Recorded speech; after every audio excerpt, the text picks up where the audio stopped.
하나님 말씀 준비하면서 제목을 습관 이렇게 정했어요. 우리의 습관 중에서 어떤 것을 우선해서 하면 좋은지, 좋은 습관에 대해서 특별히 예수님은 어떤 습관을 갖고 계셨는가 찾아보니까 두 가지 습관이 있으셨어요. 명백하게 예수님의 습관 이렇게 나온 것은 두 가지입니다. 우리가 본받아야 될 습관 어떤 게 있는가 살펴보도록 하겠습니다.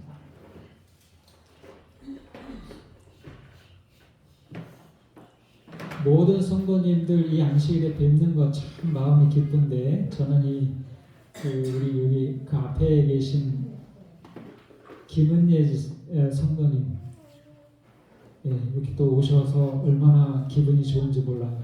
또 이세훈 성도님 그 뒤에 계신데 또 반갑고 우리 양장님 어머님 세 분이 제일 이렇게 기대가 되고 계셔서 얼마나 마음이 흐뭇한지 모릅니다. 감사합니다.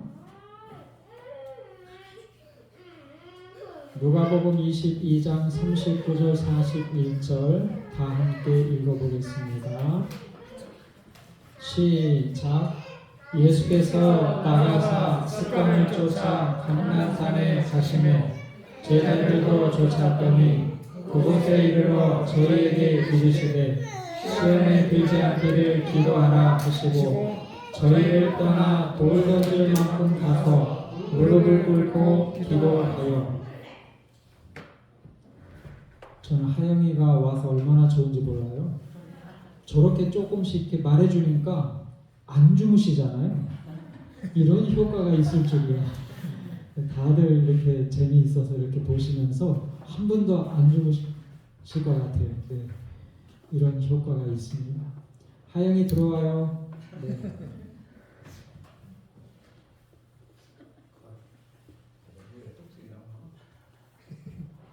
네, 다들 지금 흥미롭게 바라보고 계세요. 성경에서 예수님의 습관하면 유일하게 나오는 부분이 누가복음 22장 39절 41절이에요. 습관을 쫓아 감난산에 가셨다. 십자가에 달리시기 전날 밤인데 왜 가셨어요? 기도하시러. 보면 무릎을 꿇고 기도하셨다 그러시잖아요. 그리고 시대의 소망에 보면은 예수님은 감난산을 예루살렘 오시면 자주 기도하시고 명상하시기 위해서 갔던 곳이라고 말합니다. 습관을 쫓아서 감난산에 가셨어요. 기도하고 명상하시고.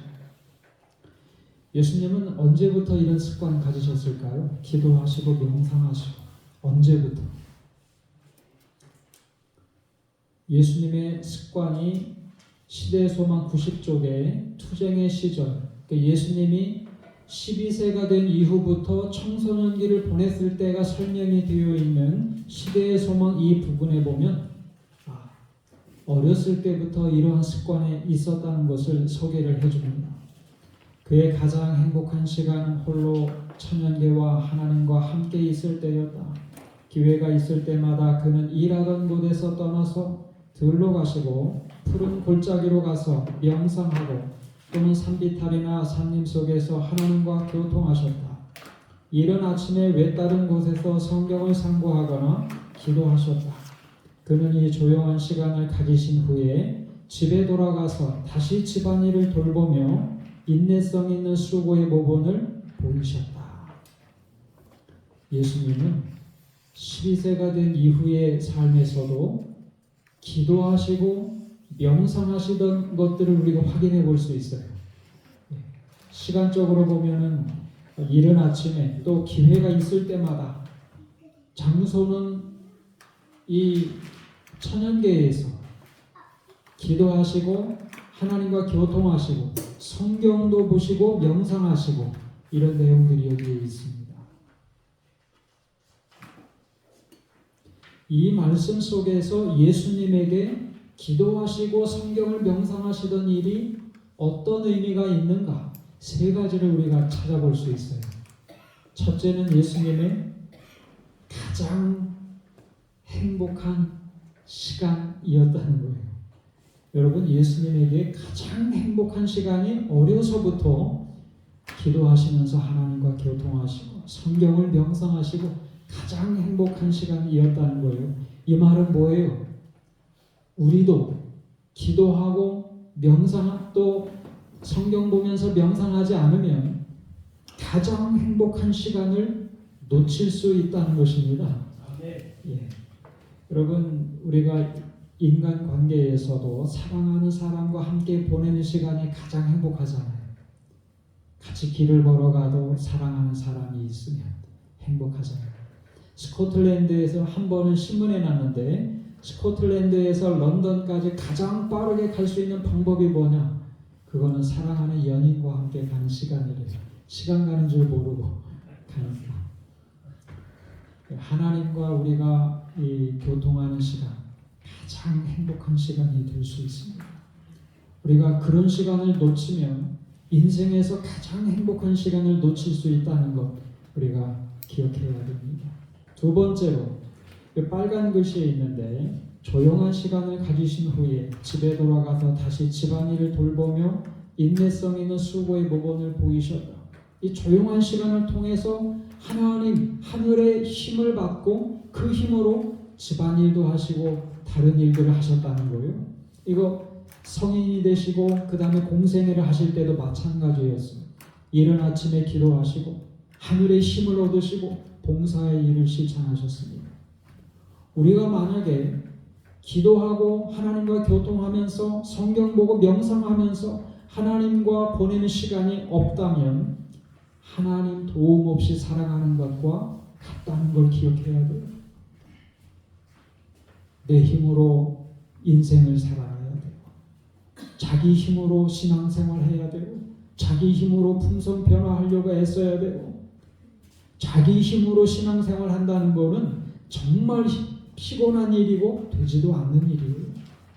우리는 하늘의 도움이 반드시 필요한 겁니다. 하나님의 도우심으로 인생을 살아갈 때 기쁘고 신앙생활도 기쁘고 행복하게 되는 거예요. 하나님의 도우심이 우리에게도 반드시 필요하다는 것. 예수님도 그렇게 하셨어요.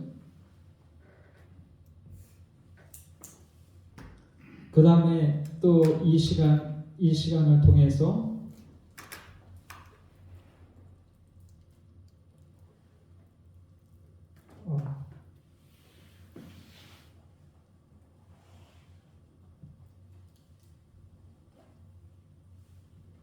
그리고 이 컴퓨터가 잠깐 먹통이 돼서 당황했어요. 예수님은 이 시간을 통해서 하나님과 붙어있는 시간, 교통하시는 시간으로 보내셨다는 거예요. 여러분, 지난번에 교과 우리가 뭐 배웠죠? 요한복음 배웠죠. 요한복음의 맨 마지막 결론이 뭐였어요? 교과에서 결론이 뭐였어요? 저도 공부하면서 느꼈는데 목요일날 두 번째 질문이 최고의 결론이에요. 신앙생활의 성숙해지는 신앙생활의 비결, 건강의 비결, 그게 뭔가? 뭐였어요? 요한복음 15장의 포도나무의 비유. 우리가 예수님 안에 거하고 또 예수님과 붙어있는 생애를 살게 되면 절로 과실을 맺게 된다는 것. 우리가 이 예수님은 이런 시간을 통해서 하나님과 붙어있는 그런 생활을 사셨다는 그 모범을 우리에게 보여주고 있는 거예요. 오늘 우리도 하나님과 예수님과 붙어있는 그런 경험을 우리가 가져야 됩니다. 이 반대말이 뭐예요? 하나님과 우리가 붙어있지 않으면 세상과 붙어있는 겁니다. 요즘에 나라가 많이 어지럽지. 사고도 있었지. 나라를 걱정하는 일이 좋은 일인가요? 나쁜 일인가요? 좋은 일이에요. 재난을 당한 분들을 염려하고 걱정해주는 일 좋은 일이에요? 나쁜 일이에요? 좋은 일이에요. 그러나 거기에 위험한 게 있어요. 그게 뭐예요? 그게 전부면 우리는 세상과 붙어있는 겁니다. 그거 아셔야 돼요. 우리의 관심이 온통 세상에 붙어있으면 그게 전부면 문제가 되는 거예요. 하나님과는 붙어있지 않다는 거예요. 이제 마지막 시대가 되면서 많은 일들이 벌어질 겁니다. 나라는 더 어지러운 쪽으로 갈 거예요. 세상은 더 많은 재난이 있는 쪽으로 갈 겁니다. 그런데 우리가 염려하는 것이 그것뿐이라면 그게 좋은 일이니까 더 위험한 거예요. 그게 우리의 관심의 전부라면 우리는 세상과 붙어 있는 거예요. 하늘과 붙어 있는 게 아니라는 거죠. 예수님은 철저하게 우선적으로 하나님과 붙어 있는 신앙생활을 했다는 것 기억하셔야 돼요. 세상에 이런 일이 있으면 저는 뉴스 안 봅니다. 관심이 거기에 쏠릴까 봐. 어지럽잖아요. 재난을 당한 분들이 있으면 기도를 드리지만 뉴스 안 봅니다. 관심이 거기에 쏠릴까 봐. 그러면 위험한 거. 좋은 일이잖아요. 그러나 그게 전부면 정말 위험한 거. 세상에 붙어 있는 겁니다. 여기 아주 작은 습관의 힘이란 책이 있죠. 이 책에서 이게 한때 되게 유명했던 세계적으로 많이 팔린 습관에 관한 책이에요. 근데 아주 작은 습관의 힘. 세 가지가 마음에 탁 와닿는데 하기 쉽게 만들어라. 새해가 됐는데 좋은 습관 가지시려면 그게 쉬워야 돼요. 그러니까 여기에서는 2분만 하라는 거예요. 하루에 한 번만 하라는 거예요. 횟수로 따지면 한 번, 시간으로 따지면 2분. 요것만 투자해서 이런 작은 습관들이 모여서 반복이 되면 생애가 훨씬 달라진다는 거예요. 여러분 성경도 한 장만, 예언의 신도 한 장만, 기도도 한 2분. 이 습관들이 자꾸 모이면은 반복이 되면 우리에게 아주 핵심적인 습관이 될 수 있다는 거예요. 작은 것부터 우리가 자꾸 반복해서 합쳐지면 거대한 습관이 된다는 거예요. 하기 쉽게 매력적으로 만들어라. 성경 보는 시간 가만히 있고 또 외롭게 혼자 이렇게 시간 보내는 거 힘드시잖아요. 특별히 우리 젊은 우리 상진이 또 우리 현정이 지영이에게 힘들 수도 있어요. 그런데 매력적으로 만들래요. 하는 일들. 산책을 좋아하면 그러니까 여기는 아주 기분 좋게 할 수 있는 일과 해야 될 일을 섞어 놓는 거예요. 기분 좋게 할 수 있는 산책하는 시간에 성경을 이렇게 틀어놓고 들으면서 갈 수 있어요. 우리가 카페 가서 시간 보내는 거 좋아하는 분들도 있잖아요. 괜찮아요. 카페 가셔서 성경 볼 수 있어요. 정말 매력적이고 하고 싶은 일들과 꼭 해야 될 일을 합쳐놓는 거예요. 교묘하고. 차 마시는 걸 좋아하는 분, 쉬면서 잠깐 휴식을 취하면서 맛있는 차를 이렇게 드시는 걸 좋아하시면 그것과 함께 성경 보는 걸 연결하면 됩니다. 잠깐 일을 하면서도 잠깐 쉬면서도 성경 볼 수 있고 기도할 수 있고 매력적으로 만들어라. 만족스럽게 만들어라. 그 말은 보상이 따라야 돼요. 그래서 성경 한 번 다 읽으면 뭐 우리 교회에도 그런 거 했으면 좋겠어요. 새해에는 성경 창세기부터 계시록까지 다 읽는 분에게 성경 한 권씩 아주 예쁜 갖고 싶은 새 성경을 하나씩 드리면 어떨까? 예, 좋지요. 예. 창세기부터 계시록까지 내년도에는 대쟁투 청소를 한번 그렇게 하시고 그럼 아주 예쁜 성경 연말에 다 우리 젊은 우리 청년들에게는 한글, 영어 이런 한영 성경 별로 안 좋아하는데 아주 예쁜 한영 성경, 아주 예쁜 그 새 성경을 다 읽은 분들에게 딱 드리는 힘이 되서는 보상이 기다리고 있으니까 또 열심히 하게 됩니다. 또 모세오경 읽으면은 또 맛있는 거 하나 개인적으로 사드시고 그러면서 보상을 자신에게 주는 거예요. 습관을 하나 만드는데 그렇게 됩니다. 기도하고 이 성경 보는 데에도 이 습관, 또 악기 연습하는 데에도 우리가 적용해 볼 수 있는 좋은 방법 같아요. 이분은 경북교회 다니시는 한 집사님이세요. 여러분 재림 신문 보시면 이런 기사 있잖아요. 조수경 집사님. 어렸을 때는 신앙생활 하셨는데 집이 이제 교회에서 먼 곳으로 이사하시면서 신앙생활을 멈추셨어요. 근데 남편하고 어려움을 겪다 보니까 너무 이 사는 게 힘들어서 교회에 다시 다녀볼 마음이 있었어요. 근데 이분이 40대 후반에 시력을 잃으셨어요. 시력을 잃고 나니까 이분이 어떤 생각을 처음으로 소원으로 가져봤을까요? 어떤 소원 같아요? 성경을 읽고 싶었어요.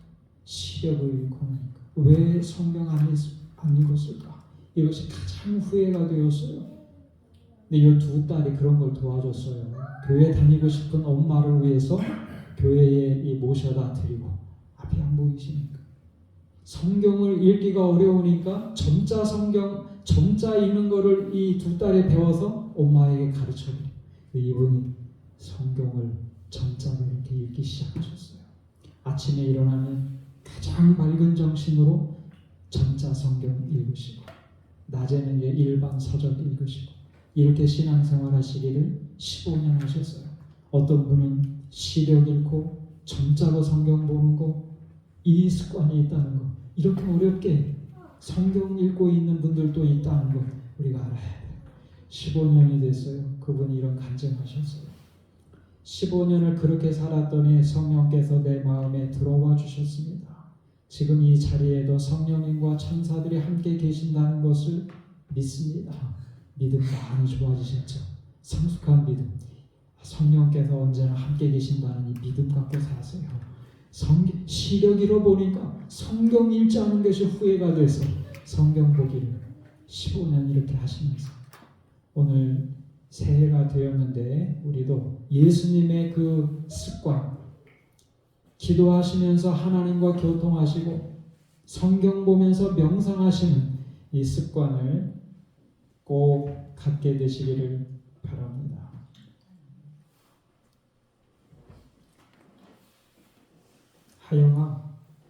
하영이 또 한마디 좀 해주세요.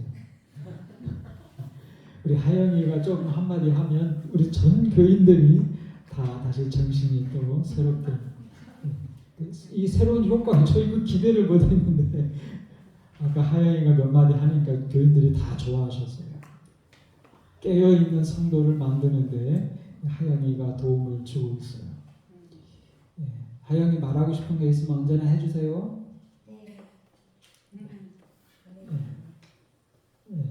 왜 또 고개를 가로줘요? 하지 말라고 할 때는 하고 제발 해달라고. 자, 두 번째입니다. 마태복음 25장 34절 40절 다 같이 읽어보겠습니다. 시작. 내 아버지께 복과를 잡으려 나와 창세로부터 너희를 위하여 예비된 나라를 상속하라. 임금이 대답하여 가라사대 내가 진실로 너희에게 이르노니 너희가 여기 내 형제 중에 지극히 작은 자 하나에게 한 것이 내게 한 것이니라 하시고. 여러분, 친절한 선생님은 미리 시험 문제를 시험 보기 전에 알려주는 분도 계세요. 왜 그래요? 이미 포기하고 이 공부 안 하는 학생들을 위해서 어디서 시험 문제 나오니까 준비하라고 하면 더 많은 학생들이 준비해서 더 많은 학생들이 좋은 성적을 거둘 수 있는 거예요. 그런 좋은 목적으로 알려주는 분들도 계세요. 예수님이 바로 그런 친절한 분이신 하나님이신 거예요. 미리 시험 문제를 알려주셨어요. 재림하시면 영원한 운명이 갈려지는 엄숙한 심판이 있는데 시험 문제를 미리 알려주셨어요. 준비하라. 더 많은 사람들이 준비하고 이 하나님 나라를 상속받기를 원하셔서 미리 심판의 기준에 대해서 말씀을 주신 거예요. 그럼 우리 마음에 의문이 있어요. 하나님의 이름을 들어보지 못하고 심판의 기준도 들어보지 못해서 준비가 안 된 사람들은 불공평한 게 아닌가? 예를 들면 고려시대, 조선시대 사람들은 하나님에 대해서 들어보지 못하고 율법에 대해서, 이웃사랑에 대해서 들어보지 못했는데 불공평한 게 아닌가? 라고 생각할 수 있어요. 근데 여기 시대의 소망을 읽어보면 명쾌하게 소개가 되어 있어요. 하나님의 이름을 들어보지 못했을지라도 이 천연계를 보면서 이 세상을 만드신 분이 있다는 것을 믿고 그분의 이름은 모르지만 그분을 의지하고 양심에 따라서 어려움에 처한 이웃들을 도와준 사람은 하나님 나라를 상속하는 그 자리에 있을 거라고 분명하게 말씀을 주셨어요. 우리가 구원받아서 하늘에 가는 조선시대 사람, 고려시대 사람, 하나님의 이름은 몰랐지만 하나님을 의지하고 또 이 지극히 작은 자를 사랑하는 것을 양심에 따라서 실천했다면 그 자리에서 우리가 만나볼 수 있을 거라고 저는 믿습니다. 심판의 기준이 뭐였어요? 지극히 작은 자를 사랑하는 것. 예수님은 언제부터 이런 일들을 실천하셨을까요? 시대소망 90쪽에 아까 거기 있었던 말씀이에요. 이어지는 말씀. 그러나 하나님의 역사를 명상하는 일과 고난당하는 인류, 심지어 말 못하는 짐승의 고난까지도 덜어주기 위하여 힘쓰시는 그의 습관을 고치도록 설복시킬 수 없었다. 예수님은 12세 이후부터 청소년기에 이미 그것이 습관으로 있으셨어요. 인류, 사람들의 고난, 심지어는 말 못하는 짐승의 고난까지도 덜어주기 위해서 힘쓰시는 습관이 예수님에게 이미 어려서부터 있으셨다는 거예요.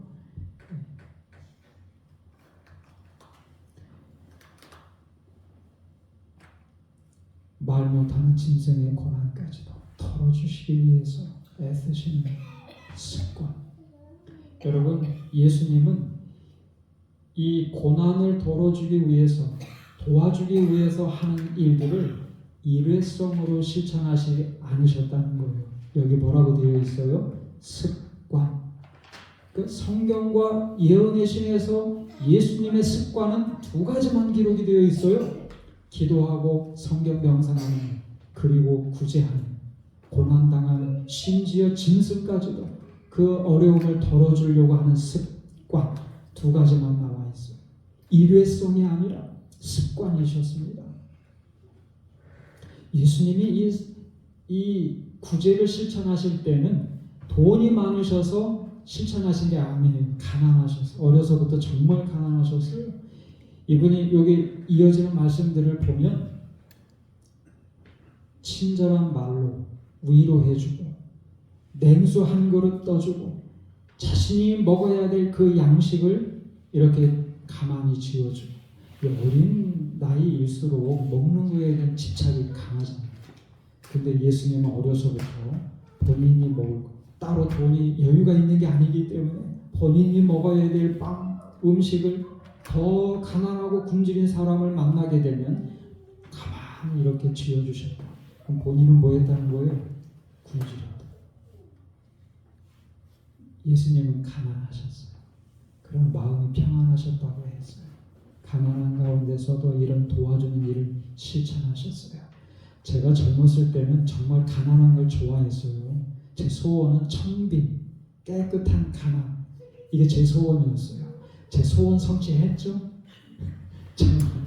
정말 이런 소원은 정말 잘 이루어집니다. 예, 가난하게.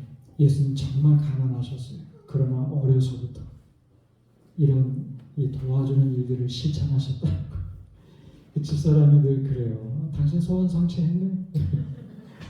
했죠. 예. 마음이 평안하잖아요. 예수님 그런 가운데서도 습관처럼 도와주는 일 실천하셨다는 거예요. 또 예수님의 이 도와주시는 이 습관에는 이것만큼 분명하게 보상이 약속되어 있는 게 없어요. 그렇잖아요. 이 도와주는 일, 여기에는 나중에 예수님 재림하실 때 하나님 나라를 상속하게 해주시겠다는 너무나 분명한 약속이 있어요. 이것만큼 보상이 확실한 게 또 없는 거예요. 그 다음에 이건 실천할 때마다 마음이 행복해져요. 당장도 마음이 행복해져요. 영원한 하나님 나라에 들어갈 보상이 너무나게 분명하게 약속되어 있는 게 바로 이것입니다. 우리의 주변에 있는 사람들의 어려움에 처해 있을 때, 때로는 살다 보면 잘 풀릴 때도 있지만 어려울 때가 있잖아요. 언젠가 우리 자신이 그럴 때도 있잖아요. 여기 어려움에 처한 우리 성도들, 또 이웃들을 우리가 돌아보는, 여긴 보상이 약속되어 있는 겁니다. 마지막으로 이분 얘기 한번 드리고 마치겠습니다. 사진만 봐도 아시죠? 한때 우리나라 전 국민에게 감동을 주었던 그런 사람, 김우수라는 분입니다. 이분은 부모님에게 버림받아서 성당 대문에 버려졌어요. 그런데 보육원에서 자라게 되고, 보육원을 나와서는 노숙인이 되고, 또 노숙하면서 이 다른 잘못된 이 청년들과 어울리면서 홧김에 이 불도 지르고 그 교도소에도 들어가고 그랬다 아주 불우했던 이 성장 시절을 보낸 그런 분이었어요. 근데 교도소에서 한번 잡지를 보는데 어려운 형편에 있는 이 아이들이 있다는 소식을 봤어요. 한 어린아이는 야구 선수가 되는 게 꿈인데 방망이가 없고 글러브가 없는 거예요. 근데 그 동생은 꼽추였어요. 등이 굽었는데 작은 어깨에 매는 가방을 갖는 게 소원이었어요. 이분이 감동을 받아서 나도 도울 수 있을까? 10만 원 보내줬어요. 그랬더니 편지가 왔어요. 보내준 돈으로 야구 배트와 글러브를 사서 열심히 야구하고 있어요. 동생도 가방을 사서 등에 매니 등 굽은 게 보이지 않아서 학교를 잘 다녀요. 너무 고맙습니다.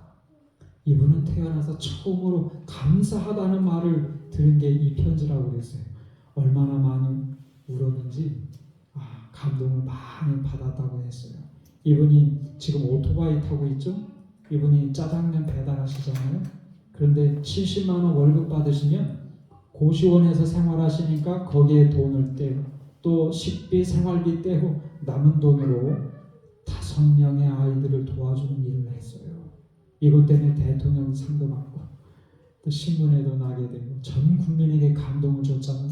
그렇게 생활하다가 7년 만에 교통사고로 죽었잖아요. 이분이 인터뷰에서 그 기사에서 이런 말씀도 한번 하셨어요. 삶에서 어느 한순간 빛이라고 할 만한 시간은 없었습니다. 그러나 매달 70만 원 월급을 쪼개 아이들을 도울 때만큼은 내 삶에서 가장 빛나고 행복한 순간이었습니다. 70만 원 월급 받으시고 다 생활비 뗀 다음에 남은 돈 전부를 아이들을 위해서 썼어요. 5명 후원하면서 가장 행복했다고. 그 예수님의 습관이었어요. 예수님은 성인이 되셔서 그런 일을 하신 게 아니라 어려서부터 하신 거예요. 돈이 없으셔서 자신이 먹어야 될 그 음식을 집착이 가장 큰 게 음식이었을 텐데 그걸 양보하시고 본인은 굶으셨다.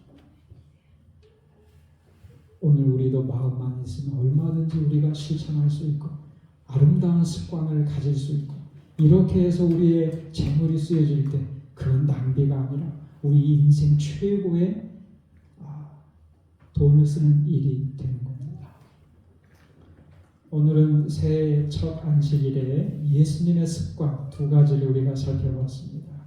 성경을 명상하고 기도로 하나님과 교통하고 또 지극히 작은 자들 또 어려움에 처해 있는 우리의 성도들과 이웃들을 돕는 게 우리 생애의 가장 소중한 습관들로 꼭 갖게 되시기를 바라면서 마치겠습니다.